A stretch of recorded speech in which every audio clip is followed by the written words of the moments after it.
За машинаа солих уу яах уу? Манай Булангийн 2 дугаар дугаар эхэлж байна. Бид нар одоо Toyota Mukata-гийн гадаа ирсэн. Бас нэгэн цоо шин машиныг тест драйв хийхээр ирж байна. Харин эднийх тэгээ ер нь бол 7 хоногийн ямар ч өнгөрсөн 7 хоногт байсан. Энэ 7 хоногт байсан тий. Тест драйв ер нь бол хийгээд байгаа юм билээ шүү дээ. Тий, тест драйв хийж байгаа хүмүүс ер нь хүсэлтээ явуулаад хийж болно. Бас эсвэл тест драйв ивентүүд бас хийгээд байсан. Тэгээд тэр утгаарнаас бид нар сонирхоод ер нь тест драйв хийх боломжтой юу юу өөрсдийнхөө сонирхсан машинуудыг тест хийнгээ. Тий. Тэгээд үзээд давхар контент хийгээд та хэд бас сонирхуулах зорилготойгоор ирж байна. Тэгээд Mukata-д ирсэн. Өнөөдөр ямар машин байгаа вэ гэхээр орж байгаа сонгох юм шүү. Үгүй сонгохгүй. Аль хэдийнэ бэлтчихсэн байна. Ер нь бол яриад би өөрөө яг үзэх машинаа бэлтцсэн байна.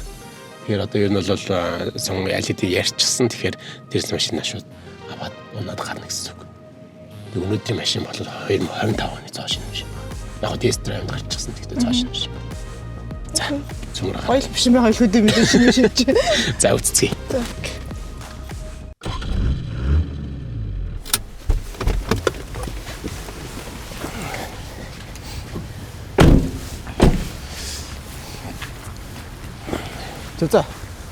Энэ нь шүү дээ. Орё.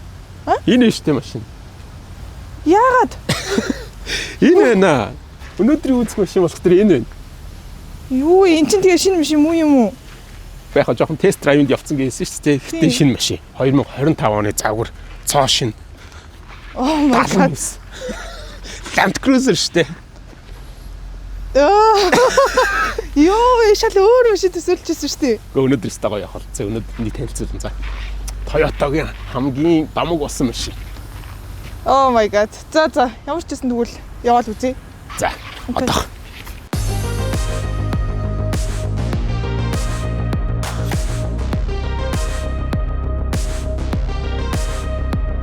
За өнөөдрийн бидний танилцах, та бүхэн танилцуулах, хамтдаа танилцах те машин бол Land Cruiser 79.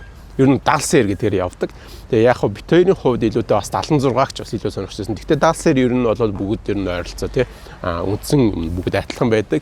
За 76 болвол яг бидний нэр занснаар Jeep-тэй SUV ангиллын машин.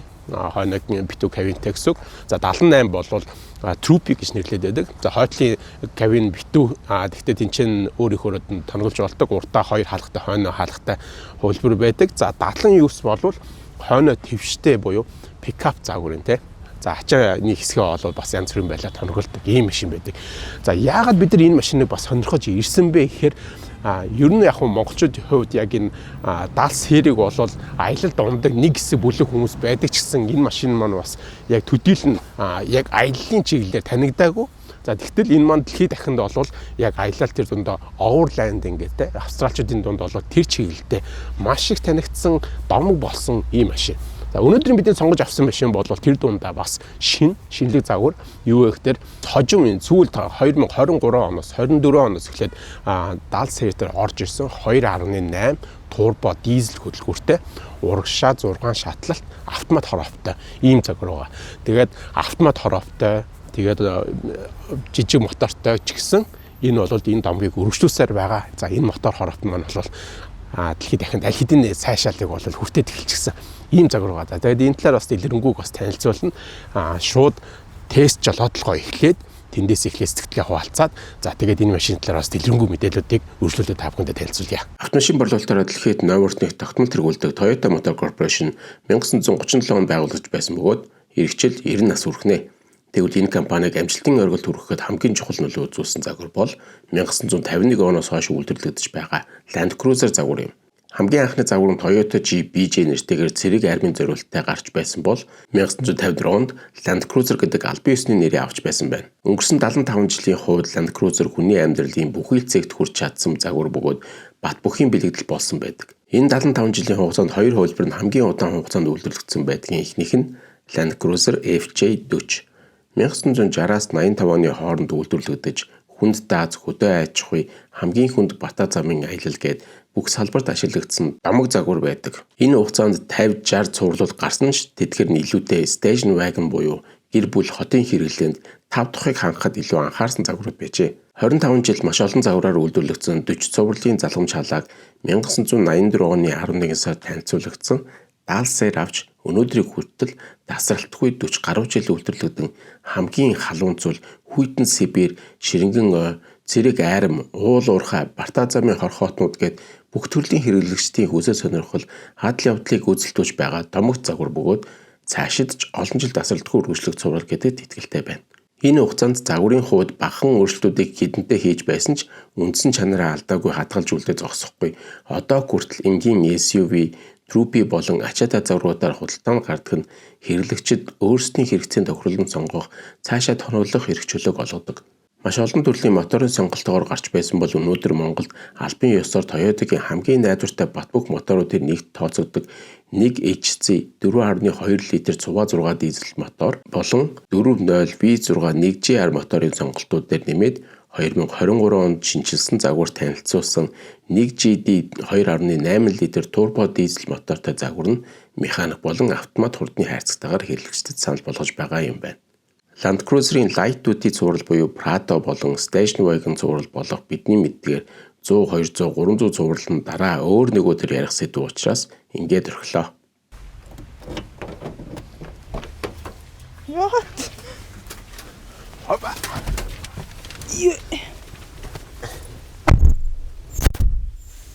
Тото. Ха? Тото. Оо ээ. Ингээд таснасаар хаах юм. Угаас ингэдэг байхгүй. Ингэж хаах хэрэгтэй байхгүй. Тэгэхдээ сонсож байгаа үзье. Одоо машин асах туу. Яа. Хөнгөс тийм тий? Цаана нэг гоё тийм дизелийн нэг юм хөнгөсөн чиг гэсэн нэг юм гоё дуу таагац тий. Дизель машин стон гэж байгаа. Унжлээсэн шүү дээ. Ямар Үнэндээ унжлээсэн шүү дээ. ямар машин? Оо нэр нь орчих болцсон. Santa Fe? Yes, Santa Fe. Diesel Santa Fe. За. Өндөр байна уу? Илүү нөгөө суудлын өөр юм зэх болохтой илүү өндөр санагдаж байгаа байхгүй. Ер нь бол яг хаа гэхдээ нөгөө дизель машин ер нь их унж байгаагүй. Ер нь бол дизель машины туршлага бол сул гэхэд. Хүй. Ухрахын камер хаана вэ? Ухрахын камер байхгүй шүү дээ. Юу яриад байгаа юм бэ? Юу яагаад энд 25 оны машинээс тээ? Тий, энэ голт нь дэлгэцж байхгүй байгаа зү. За одоох машины төгжиж шалгатыг sorry. За ийм машинтай ингээл өнөөдөр сайхан тавих нь да. Йоо, тэгтээ. Сайхан мэдрэмжтэй байна уу? Зүгээр шууд анхны шатны сэтгэлдээ хуваалцаад болно шүү дээ. Яг ингээд унаа гарахад бол нэг юм юу гэдэг шүү дээ. Нэг дизель машин нэг юм хүнд юм мэдрэмж байдаг шүү дээ. Энэ тэгээд бүр жижигхэн моторт орох тэр өшөө илүү хүн санагдах болоо гэсэн чи үгүй шүү. Орог илүү явтал нь хөнгөн санаж чинь. Тэгтээ одоогоор зогсоож гараагүй юм л та бас юм хийхэд арай эрт байх тий. Энэ машин маань хойно нумтай. За урдаа бол яг бүрштэй. Тэгтээ урдаа болон хойно хоёуланд нь үл хамаардаг юм хэрэгтэй. Тэгэхээр зүгээр тэр утх нь өөрөө энэ машиныг хатуу бол. Ер нь тийм их машин хатуу байдаг. Ер нь бол сүүлийн орчин үеийн үеийн ямар давталтай хамгаалсан. Үл хамаарах хоёрын зэнэглүүд байхгүй. Энэ бол хоёрт нь урд хойд хоёулаа хамаарах хэлтэй гэсэн. За ер нь бат бүхэн хувьд бол хамаагүй илүү байдаг. За дээрэс нь яг даваа нь хугацаанд бас гүйцэтгэлийн хувьд бол бас илүү flexible байж чаддаг гэдэг юм байдаг. Гэхдээ тав дахь бол алдагдуулдаг тал бий. Тэгэхээр одоо яг энэ шорон зам дээр гараад яваад үзье. Ямар ах нь те. Энэ бол гэхдээ стокер. За энэ машиныг бол яаж тургуулж болдог. Тоноглолын хувьд хязгааргүй биш. За жоох юм да. Энэ дугнаад байгаа нь бит хоёрын чинь Max Trax авцсан. Тачраад шүү.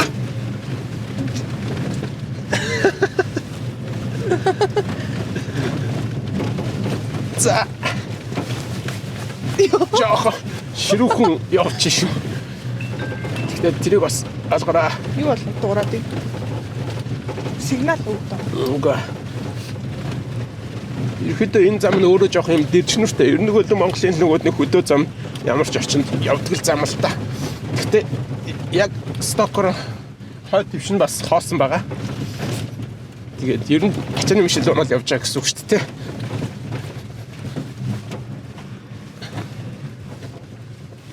За За ямар санагдчих вэ? Тэгээ одоохондоо сэтгэл хуваад эхлэх болоог байна. Яа. Дэш өгсөж байна. Хүч авалтна.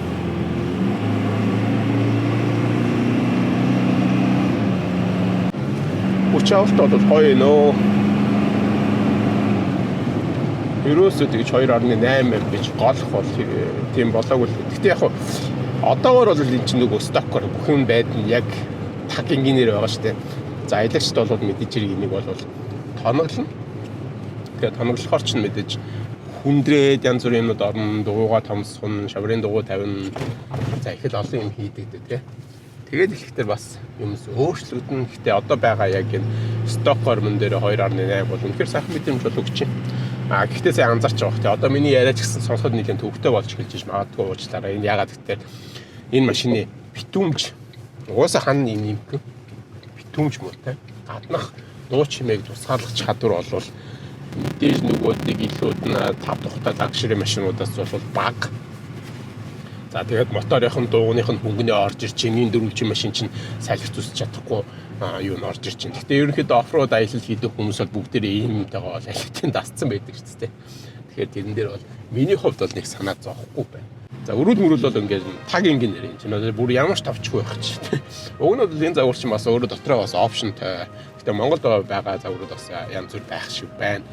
Бидний өнөөдөр тест хийж байгаа загварт бол бүр хамгийн ингийн хөл бүр ах шиг. Энд ч одоо бүр хөгж байхгүй байна.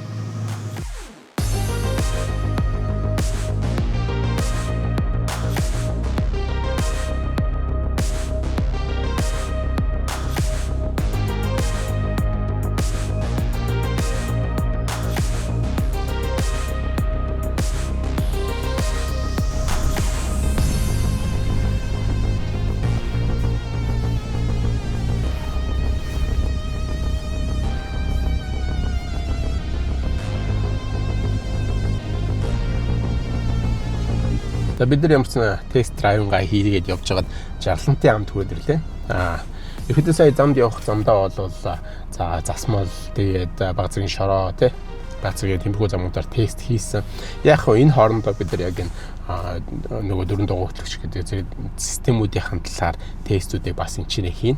За тэрнээс өмнө ерөнхийдөө машиндаа бас танилцуулаад дотор гаднагүй тий ерөнхий юмнуудын үзүүлэлтүүдийн талаар танилцуулаад яриад явъя. За энэ синсийн унтраач бол бас магадгүй зүгээрч магадгүй.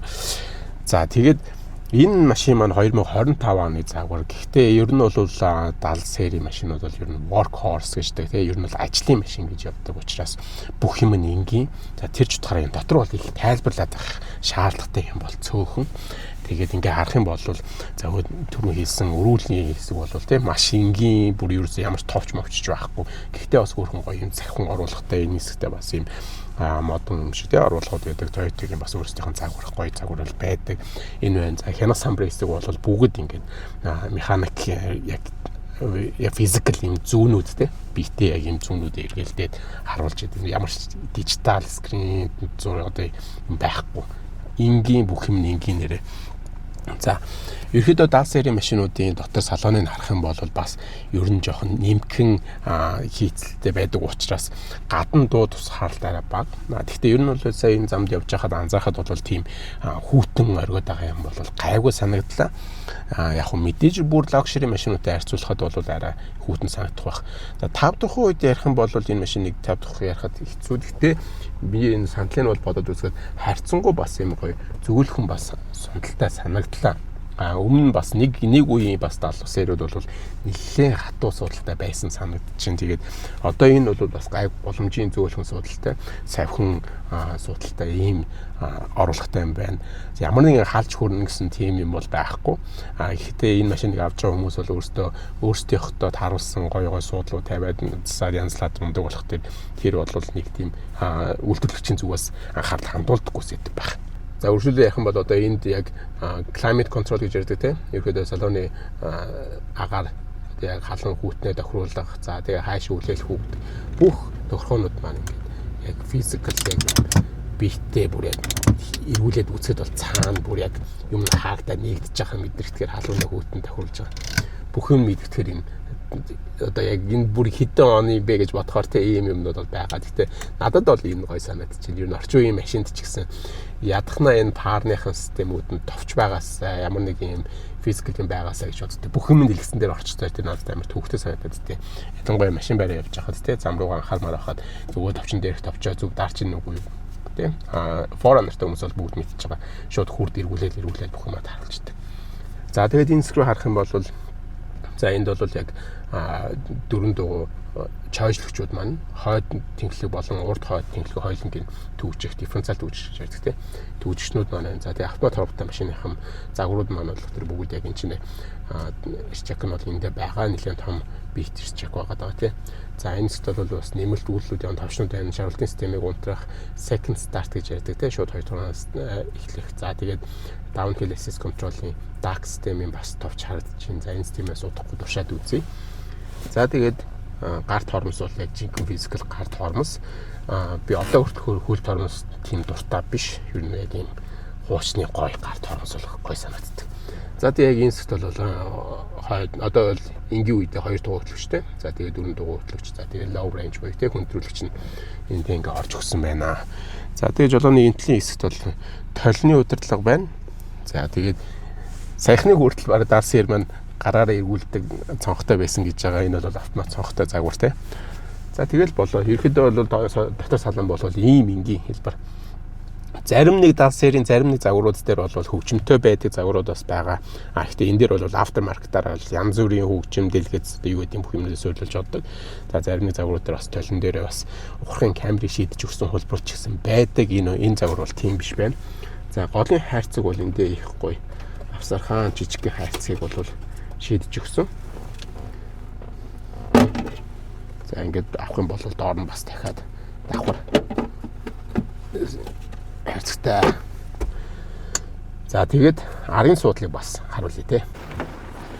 За арын суудлал бол нэг иймэрхүү. За энэ үед бол юм ээ. Тэгээс суугаад харуулах хэрэгтэй байна. Энд нөгөө 70-с ч нөгөө артаа дэвштэй гэж ирсэн те. Тэгэхээр дэвштэй загварын хойдлын суудлал жоохон зай мотой. Уртлын суудлал бол би өөрөөхөө тааралцсан байгаа. Яг машин барих үед ямар байдгүй. Би нэг 175 см өндөр хүнд тааруулсан суудал хой сууж байгаа хүн бол өвтөж жоохон тулсан. Тэгтээ дээр бол зайсаатай. Тэгэд өөр юм байхгүй. За ямар ч аюулгүй бүсвэ. Тэгэл энэ хаваар янз бүрийн өөр нэмэлт юм байхгүй. Ийм л энгийн загвар энэ да. За 2 барилтай байна тий. За яг 3 хүн зэрэгтэй суун гэхээр бас нэлээд тавчих. Эсвэл их гоё жижигхэн 3 хүн суух бах. Ерөнхийдөө л ингээд за дөрвөлээ суух юм одоо тий. Яг манай 3 хүүхэд чигцэлдэд багтгал юм байна. За хойдлын дэвшин бол нэг иймэрхүү. За яг үндсэн нөгөө нэг даац мац билүүдийн чи гарах чи тий. За тэгээд энэ бол яг өөрийнх нь үндсэн сток дугуй ер нь бол энэ байдаг гэсэн үг. Одоо бол нөгөө өвлийн дугуй тавьчихсан явж байгаа. 225 95 16 гэдэг ийм нарийнхан пицца катер тий. Ийм нарийнхан дугуй. За тэгээд яг хэрэглэгч нар нөгөө оффроуд хэрэглэгч нар ч юм уу тий юунаас шалтгаалаад өөрөөсийнхөө хэрэглэнээс шалтгаалаад дууг нь бол хүснээрээ тавьж болдог. За твшний үндсэн хэрэглээ бол ачаах. За тэгвэл яг нөгөө бид нар шиг оверланд оффроуд хийж байгаа хүмүүс яадаг вэ гэхээр энэ твшин дээр нөгөө кампер ч юм уу те канопи тавиад энэ доторх юмудаа зохицуул одоо янз бүрийн байдлаар зохион байгуулалтууд хийдэг гэсэн. За тэгээд ер нь бүр энэ твшийг нь тэр жигт нь аваад үндсэн араанд ер нь бүр канопиг ингэ бүр бүтнээр дизайн хийсэн загварууд ч гэсэн байдаг. За тэргийж яг тийж яриад байх тэр энийг бол өөрсдийнхөө хүснээрээ тохируулах боломжтой гэсэн үг тийм. Яг тэгж хүмүүс тийм зорилгоор авдаг.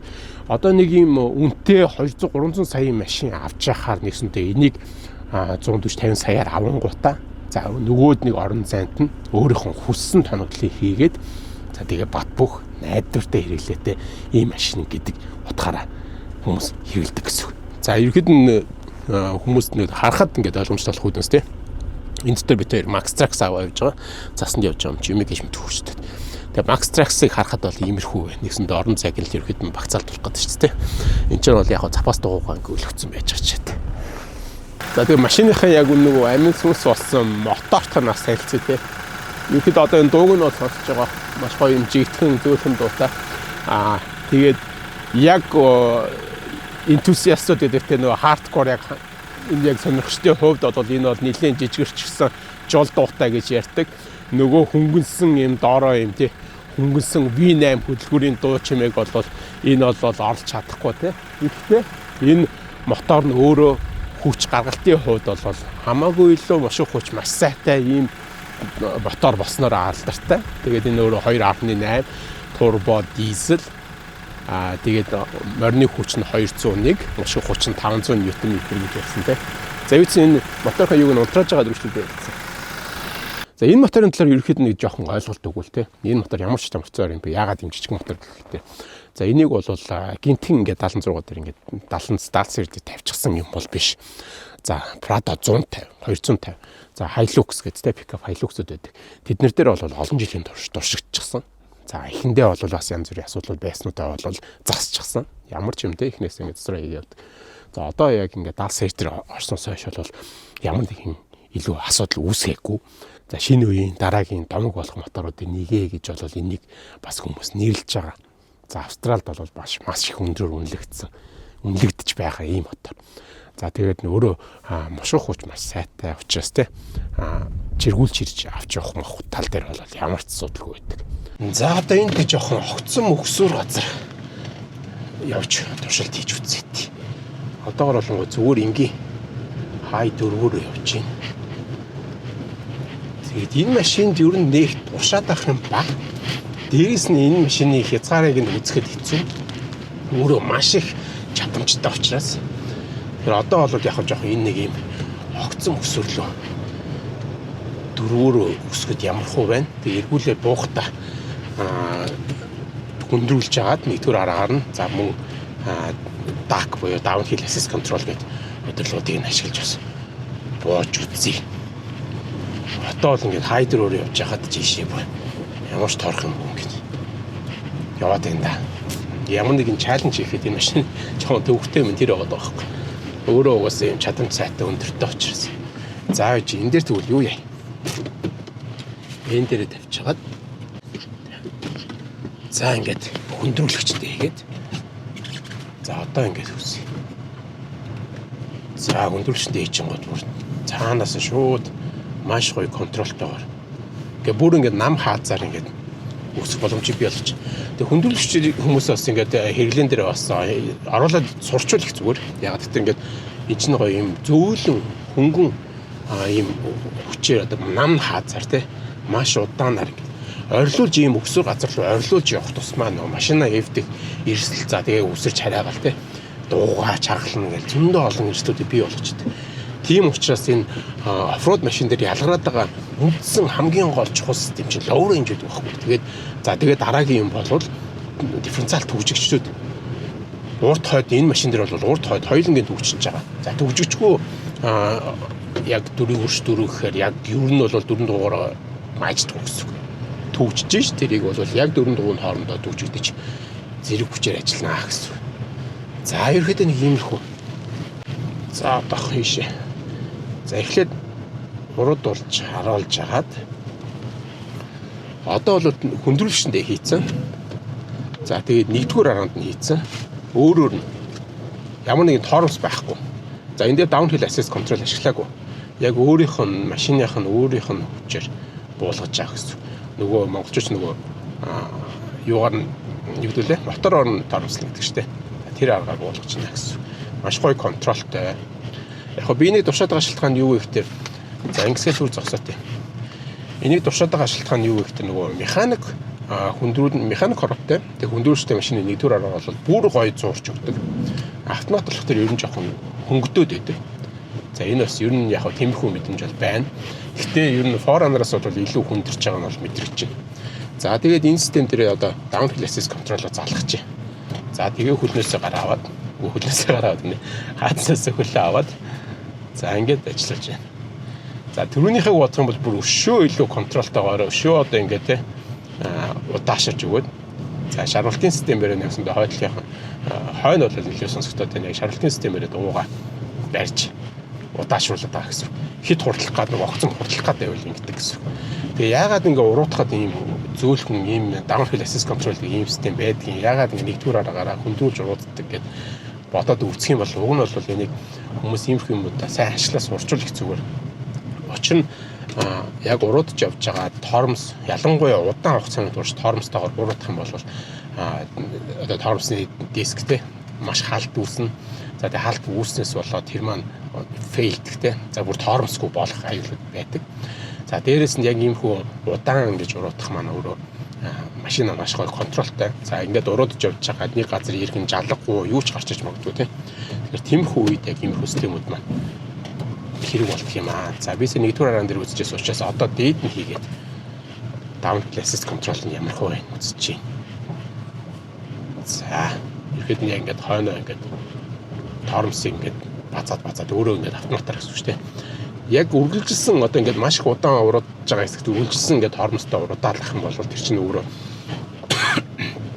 тоормсыг маш халаагаад за нөгөө наклаач намрахыг илтгэх нь дээрээс нь их халтаасаа болоод тоормсны систем ажиллагаагүй болох гэдэг маш өндөр аюул эрсдлийг дагуулж идэг учраас ийм хүстэй заавал машин цоорлуулж өгдөг. Ерөөдөө энийг хуучны хүмүүс бол бүгд мэдчихэл байгаа. Яг би нөгөө өөрөө адилхан сурсан шиг бас надтай адилхан шинэ залуу те ингээд яг юм оффроуд аялал дөнгөж орж байгаа хүмүүс сануулах үүднээс ийм системүүдийг тайлбарж өгöd байгаа шүү. Тэрийг бас зүгээр ойлгоорой.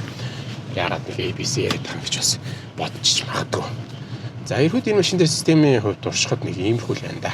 Гадаас тэ янзын амир хүүтэн байна. Йоо сая өстө баахан камер дээр зогссон чинь үлдэж өглөө. За ямарч ирсэн. Яад үзье. Гар карта ингэж буудаг юм уу те. За.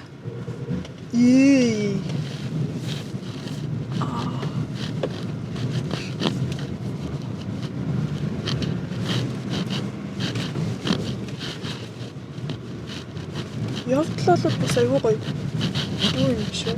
Хөнгөн юм уу зөөлхөн. Юус нэгтэж байна. Тэгээд замгүй зүгээр ямар ч замгүй чигээрээ явцдаг те. За түрүүний уунагийн залгас нь бол хэвээрээ байгаа. Өндрүүлэгчэндээ залгацсан явж байгаа гэсэн үг. Тэгээд шууд уулын өгсөөр явган хүн алхаж байгаа юм шиг өсөж үзье. Хүнд мэдрэмж төрөх бах гэж ягаад чи гаднаасаа харах байдлаар ч юм уу төрөөдсөн. Тийм хүнд юусоо санагдахгүй байна. Ялгаагүй л өргөн жижиг хөнгөн мэш унцаа. Унцсан шиг л одоохондоо санагдчихэж шээ. Яа.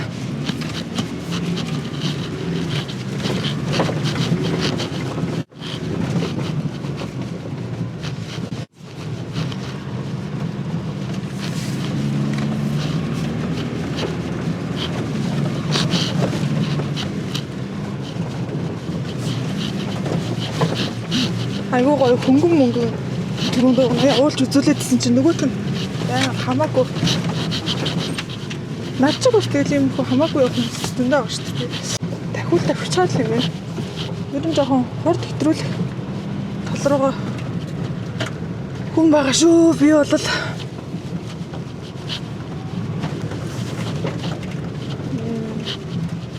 жоохон засрын суулгаад үзтээ юм өдрөө. Суулгаж үзчихээд өөрөө гаргаж чадахгүй юм болохгүй. Ай энд нэг том чулуу байд. Бол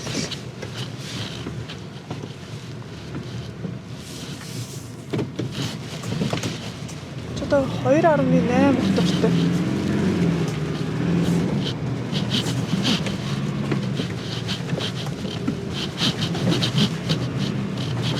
Хүчтэй л юм байна. Моторын хувьд бол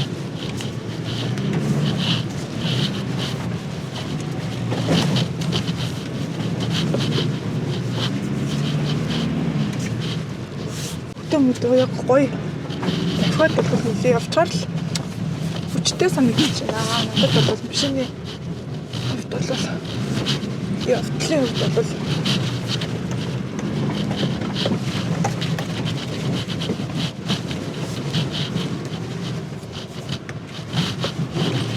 заавнага ойма. Доош уруудна. За сонанда 70 сэрийн машинад үзээ яваад байгаа штэ. Тэгсэн чинь бүр ийм амар орчин үеийн шийдэлтэй байж болдог байх нь шүү дээ. За ер нь бол битээр өнөөдөр явж байгаад сая ерөөхдөө 79-ыг ингээд тушаад үтсэн шүү дээ. Тэгээ явж байгаад тулгаахыг ер нь бол гуйсраагаад дөнгөцөө дунд гоёос орж ирж гин гэж хат нь ямар ч гуйсраагаад барьж аваад ямар ч нэг бодит хариулт аваатыг гэдэг ийм зорилгоор эхлүүлж байна. Тэгээд за тулгаах ямар ч гэсэн одоо энэ дасерийн машинууд хэдэн жилээр унж гин яагаад анх ингээд энэ машиныг юу сонгох болсон бэ? 2010 оноос хойшоогоо 16 дахь жилээ. Одоо миний 4 дахь дал. 20 оны V8 мотортой 78 серийн машин өмж байна. Одоо л анх бол яг Prado 78-аар эхэлж исэн 10 онд. Тэгээд ерөнхийдөө хөдөөгаадаа яваал тулах чадварыг нь үндэ биш ирсэн ч гэх юм уу те таалагдсан учраас тэгэл одоо тэгэл энэ машинаа ингээл үргэлжлүүлээл унаад байна. Тэгээд ер нь нөгөө нэг асуух гэдэг нэг юм ямар асуултанд хариулт олох гэдэг байгаа вэ гэхээр яг яагаад хүмүүс энэ машиныг сонгож унаад идэм бэ те одоо нэгсэндээ түрүүний битэрийн үздэг машин бол яг нөгөө стокороо буюу үйлдвэрээс гарч ирсэн те яг тийм байгаа. Тэгтэл одоо ингээд ийм янзаар хувиргаж болох гэдэг шүү дээ те. Тэгэхээр яг хин энийг унах вэ гэдэг нэг тийм асуулт байгаа юм л та. Дал гэдэг машинд өөрт нь нэг юм онцлог байгаа. Нэгдүгээрт 1984 оноос хойш одоо хүртэл үйлдвэрлэгдэж байгаа Land Cruiser цувралын цорын ганц машин. Одоо 80 бол одоо жишээлбэл 1997 онд зогссон байх жишээ нь тий 100 бол 2007 оноор зогссон гэдэг ингээд тэр модельүүд зогсоод байдаг бол Land Cruiser 70 гэдэг машин 1984 оноос хойш одоо хүртэл үйлдвэрлэж энэ өөрөө нэг онцлог. Хоёрдугаарт энэ машин маань ерөөсөө цэвэр ажлын машин. Одоо дэлхийд дээр бүх уулуурхаанууд дал хэрглэж байна. Одоо айрам цэрэгт маш ихээр хэрглэж байна тий. Одоо хүнд бартаатай газруудын одоо амбулансуудад түрүүн тусламжийн машинуудад дандаа даалгаврыг хэрэглэгдэж байна. Зам ангиудад хэрэглэгдэж байна. Австралид бол энэ машиныг маш ихээр хувьдаа аялалт их маш их хэрэглэдэг. 79-ыг 78 загвар хоёрыг ялангуяа 79-ыг бол ерөнхийдөө ингээд загас жарахаа хойноо нэг том заваач хэрдэг нэрдэг ч юм уу тийм аягаар их өндөг. 78 бол дотор нь унтаж яваад холын аялалд илүү тохиромжтой явж байгаа л дотроо ингээд унтаад амраа авчих. Тэгээд зай багтаамж ари учраас нөгөө холын аялалд одоо хүнсээ ч юм уу пүүгээ бүх юм багтаагаад илүү юм чирж явах шаардлагагүй бүх юм багтаагаа авчдаг. Тэрүүгээр бас их зүгээр. Аялагчид энэ машин дурлаад байдаг юм одоо түрүүн би нэг ажлын морь гэдээ ярьлаа шүү дээ тий. Машингийн машин. Машингийн одоо юу гэдгийг одоо 200 300 өдрийнхээ хажууд бол чинь маш цахилгаан багтаа тий. Машингийн учраас нөгөө хаач одоо зогссон ямар нэгэн аргаар жолооч заавал засвар ч юм уу засварчин дуудах шаардлагаар хасаагаад явчих ер нь боломж байгаа гэж хэлж бараг болно. Ер нь машингийн тэр энгийн учраас эвдрэл багтаа проблем багтаа учраас хол замд явж байгаа аялагч нарт асуудал багтаа гэсэн. Тэрүүгээрээ их сонгогдож байгаа. Нэгдүгээр. Хоёрдугаарт энэ машин нөгөө ажлын морь учраас Toyota-гоос хамгийн энгийн загвараар хийдэг. Цонх хүртэл одоо ингээл механик байх жишээ нь тий. Гараараа мушигдаг. Ингээл бид нар хүүхэд байхад Jarisig л ийм цонхтойг хардаг байлаа шүү дээ. Тэгсэн бол одоо энэ загвар энэ хэм маягууд бүгдээрээ байдаг. Энэ машингийн байгаад байна. Одоо ус унд санамсаргүй байдлаар ус мус ялаа гэхэд цахилгаан чинь ингээл цахилгааны мас үсэл онгоохгүй байх тохиол гардаг бол энэ зүгээр мануалдаа л болгочих жишээ нь яахгүй хамгийн энэ хамгийн энгийн юмнуудыг аялагч маань өөрийнхөө фантазад тохируулаад хүснээрээ тонголж олчих.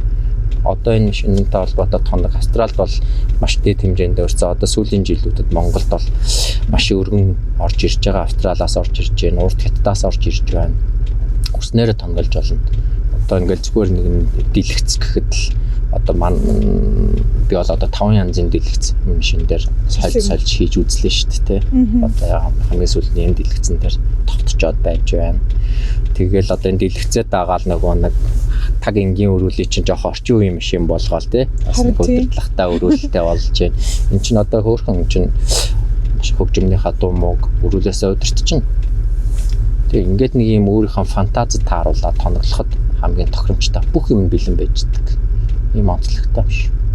Тэгвэл яг л миний нөгөө нэг зүүрлсэн юу мөн л юм байна л да тий. Би болохоор яг энийг нөгөө бид нар шинэ одоо байр ч юм уу цээ захиалахтаа нөгөө хар зургаар нь авчдаг шүү дээ. Тэгээд доторх интерьерийг өөрсдийнхоороо зохион байгуулад өөрийнхөө хүссэн орчныг бүрдүүлээд амьдрах боломжтой гэдэг шиг надад яг тийм сэтгэл төрүүлсэхгүй юу? Харин тийм далч яг л хүснээр л өөрийгөө тохируулж болно гэсэн. Тоноглож олно гэсэн үг тийм. Тоноглолын хувьд бол харьцангуй одоо ингээд юу таах нь шүү дээ. Нээлттэй сонголт ихтэй боломжтой байх гэдэг шүү дээ. Тэгэхээр ер нь бол яг түрүүний нөгөө нэг хилдгээр яг өөрийн гэсэн нөгөө өнгө төрхийг гэдэг юм уу те би болоё гэдэг энэ нөхцөлд бол яг аргагүй хамгийн зөв сонголт болох гэдэг юм шүү дээ.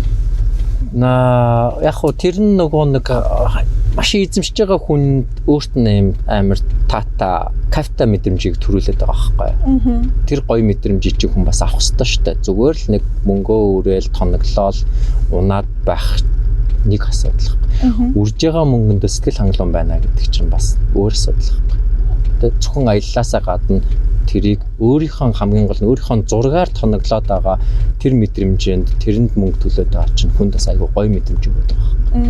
Тэгэхээр яг чиний түрүүний хэлдэг нөгөө байрны интерьертэй чи яг адилхан гэсэн. Тэгэхээр нөгөө нэг бид нар бол тэгэхээр 70 сарын машиныг яг үйлдвэрээс нь авч байгаа нөхцөлд бол машин авч ин гэж бол үзэхгүй юм шүү дээ тийм ээ. Бэлдэц гэж бид нар одоо тоглоом шоглоомоор ярьдаг шүү дээ. Цааш нь машин аваад одоо ингээл дилерүүдээс машин аваад хүрээд ирдэг. Тэгэл хараад бэлдэц гэхээр нөгөө хүмүүс анх сонсоод инээдэг те. Бид нар тэгтээ айгүй олон жил бэлдэц гэж яриа сурцсан. Яг үүндээ яг бэлдэц шиг биш. Тэгэл бусдын өөрөөсөө бүтээн те.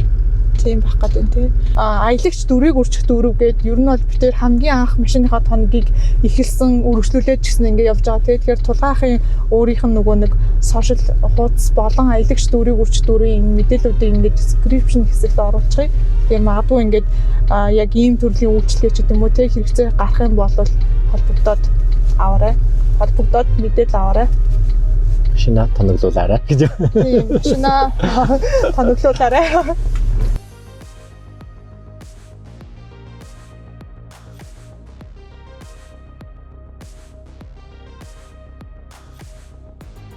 За ингээд битэрийн багахан туршилтын дугаар энд хөрлөө.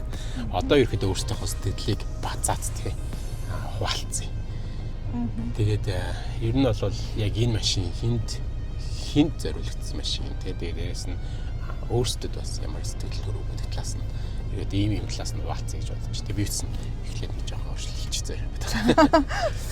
Тэгэхээр юу ихтэй за энэ машин яг хин зориулагдсан юм бэ? Тэгэхээр энэ машины хэрэглэгчд болвол жинхэнэ нөгөө 8 настаас 80 настай гэж ярьдаг шиг заяа. Юу гэж хэлэх гэдэг нөхдөр энэ машиныг ямар ч төрлийн байдлаар хуургаад ашиглах боломжтой байдгаар энэ бол давуу талтай. За шууд одоо байгаар нь аваад шууд одоо хөдөө айчих уу те уул уурхаад. За яг энэ загвар маань хүртэл бүр ингэ рол бар март хамгаалттай гэж зөндөө олон загвар доо. Тэгээ шууд уул уурхаа хүнд газруудад те байгаагаараа шууд ашиглах боломжтой. За тэгээд дээрэс нь нэмж тоноглоод те бид нар шиг ингээд оффроуд оверланд хийгээд явах сонирхолтой хүмүүс бол энийг хүснээрээ 9 шидээр нь тоноглож болдог. Тэгэхээр нөгөө яг хэрэглэгчд бол хязгааргүй боломжтой. Тэгээд нөгөө энийг хуургах боломж нь өөрөө хязгааргүй болохоор тэрийг бол би маш их онцолж хэлмээр байгаа. Тэр ч утгаараа бас биний хувьд бол яг энийг сонирхож өнөөдөр үзэх гэж хурж ирсэн. Тэгээд зүгээр ингээд төсөөлөд бодоод үзэлтэй те. За магадгүй ингээд ланд 200 300 те. За яг тиймэрхүү машинуудыг ингээд аваад яг энийг тоноглож байгаа юм шиг хүснээрээ ингээд одоо юу гэдэг огтчоод гэх нэшэн те ямарчсан ингээд яг тэр хэмжээнд хувиргахад илүү төвхтэй. За хувиргалаа гэхэд илүү өндөр зардалтай болох. За тэгээд 200 300 саяар авсан машина хин ингээл те хамаг юмудын салгаал явах сонирхол бас байх үгүй юу. Тэгэхээр хэрэглээний онцлог шал өөрчлөж байгаа. За тэгээд дараагийн нэг юм болох тэр яг энэ загварын хувьд нөгөө 2.8 тэгээд автомат хороотой болж гисэн тий. Тэгээд автомат хороотой болсноороо өөрөө энэ нь бас өшөө олон хэрэглэгчдэд тэлж өгсөн юм шиг санагдаад байна. Тэгээд одоо жишээ бид нар сонирхоо явж тий. За бид нар бол яг ингээд нөгөө механик хороотой машин. За яг механик хороотой машин сайн муу гэл хүн болгон ингээд өөрөөсөө сэтгэлээд хуваалцсан. Гэхдээ механик хороотой машин дээр хотын хэрэглээнд унаад явхад бол одоо орчин үед бол төвөгтэй болчихсон тий. За энэ төвжил дунд ингээд механик хороо ингээд залгаад явна. Тэгэхэд бол автомат хороотой болчих тэр яг ингээд өдөр тутмын хэрэглээн дээр бол энэ машин бас боломжтой болоод орж ирж байна. Яг өдөр тутамдаа энэ машиныг унах уугүй юу гэдэг бол хэрэглэгчийн бас онцлог шалтгааны өөр байх. Гэхдээ ер нь бол тийм боломжтой болгож өгж байгаа нь өөрөө бас нэг давуу тал. За тэгээд өмнөх загварууд маань хуучин механик роптой тэгээд илүү том мотортой байсан загварууд бол одоо шатхан зарцуулалт нь хүртэл илүү байсан тийм. Тэгэд энэ бол 2.8 болоод турботой болоод ирсэн. За яг шулуун замдаа бол шатхан зарцуулалт нь 9-өөс 13 биш 9-өөс 11 литр зарцуулдаг 100-д. За тэгээ өөрөө 130 литрийн банктай. За хүмүүсийн нэг modify явахдаа тэр банкыг нь бүр өшөө нэмдэг. За тэгээ бодоод үзэхдээ зүгээр яг 1300 км ингээд тасралтгүй өөрийнхөө банкаараа явна гэсэн үг байна. Ингээ бодоод үзсэн үед бол миний хувьд бол баг энэ амар том давуу тал болж байгаа. Энэ нөгөө том машин Jeep унчаал бензин зарцуулалт гэж ярих шаардлагагүй гэж ярих бол амар өрөөсгөл. Яг Overland хийгээд өдөр орнотгаар хаялаад явж байгаа хүмүүсийн хувьд бол тэр бензин шатхуун хэр зарцуулж ин тэнд мөнгө зарах гэдгээс илүүгээр би энэ банкнд одоо тий банктай бензинээрээ хэр хол явж чадах вэ гэдэг бол амар чухал үзүүлэлт байдаг. За тэгэхээр тэр тал дээр бол дизель машин бол ялчгүй бензин машинаас илүү давуу талтай байдаг. За тэгээд энэ машин тэр дундаа өөрөө моторын хэмжээ багассан учраас бас давуу тал болж өгч байгаа. За тэгээд урагшаа 6 шаталт хөдөлгөөр нь өөрөө шулуун замын бензин шатхуун зарцуулалт бензин биш дизель тий шатхуун зарцуулалтыг нь хэмж өгч байгаа гэсэн. За ийм давуу талтай байна. За тэгээд за цаашаа би өөрөө сэтгэлээ хуваалцахаас өмнө би итгэх удаа ярьсан учраас чамаар эхлээ чиний бас сэтгэлийг сонсмоор. Тийм яг машин бариа явахд бол түрүүнд нөгөө нэг барьж явах үед сэтгэлээ олцсон шүү дээ. Ер нь бол нэлээд гоё хүчтэй, нэлээд гоё хурдтай дахимаар байгаа гэдэг тийм мэдрэмжүүдийг бол өгсөн. Тийм би болохоор яг энэ машиныг тийм 200, 300 гэдэг ийм төрлийн одоо автомашин сонирхож байгаа хүмүүстэй ингээ харьцуулагдах төрөл гэж бол бодохгүй байна. Хэдийгээр одоо тийм 70 сер одоо яг энэ төрлийнх нь энэ сервис нь хувьд бол тэг би ингээ бодоод үзэхээр би ер нь бол хамгийн анх яагаад энэ машиныг гээд үзэж байгаа тий. Тэнгүүт одоо ингээд эргээд бодохоор болохоор ийм сэтгэл төрж байна. Анх яг би тэрийг фороноор авч яхад яг дөнгөж хамгийн анхныхаа ингээд тоноглох гээд гэдэг юм уу дөнгөж хамгийн анхныхаа одоо энэ юу гэдэг штэ хоолой тий энэ гадны сафари хоолойг хийлгэж явах үед нэг гадны 2 австрал 2 айгу залуух хүн тий машинтайгаа аялжсэн хосуу таарж ирсэн. Тэгээд тэдэртэй ингээд ганц хоёр үгс болж байхад ингээд фороноор анх удаа ингээд тоноглох гэж нэг гэж гэж сэтгэл болж байхад тий ер нь бол тэгэл яг тийм төрлийн машинаас эхэлт юм дөө гэдэг нэг тийм юу хэлжсэн. Тэр нь бас айгу тод үлдсэн байна. Тэгээд яг тэр хоёрын машин одоо бодохоор яг энэ загвар байсан үгүй ийм твштэй загвар биш байсан баг тий 78 байсан. Тийм арай өөр байсан баг. Гэхдээ нэг яг ийм л төрлийн машин байсан. Тэгээд тэр санаа нь юу вэ гэхээр яг одоо тэр Австралиас тий ингээд Европоор тойроод Монголд ирчихсэн одоо цаашаа хаашаа явах гэж байгааг бид нар мэдгүй тий. Гэхдээ хідэн сарын аялал хийж байгаа хүмүүсийн хувьд гэх юм уу тий. Тэгэхээр амьдралынхын хувьд ингээд шийдвэр гаргалт ингээд зорилго нь арай өөр байж энэ машиныг унах юм болоо гэдэг ихний одоо юу шууд шийдэл байна.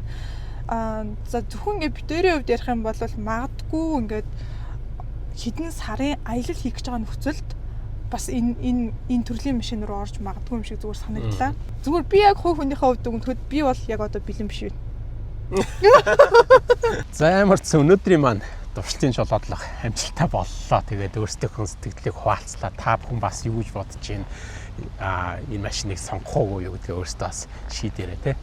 Тэгээд дараагийн дугаар дээр бас бид нар дахиад энэ нэрийг хайгуулаа өргөжлүүлнэ. Таад бас ямар машин хармаар байгаа хэлээрэй. Гэхдээ дараагийн дугаард би өөрөө сонгоно машина. Энэ удаа бол би яг дор мэдээд шийдчихсэн. Тэгээд гэхдээ надад бол бүр маш гоё санагдлаа. Би бол өөрийг сонгоно. Тэгээд дараагийн дугаар дээр бас Жавцагийн ихний сонголт бас ямар байх нь үзцгээе тий. Yes. За тэгээд дараагийн дугаар уулзлаа. Баяр та. Баяр та.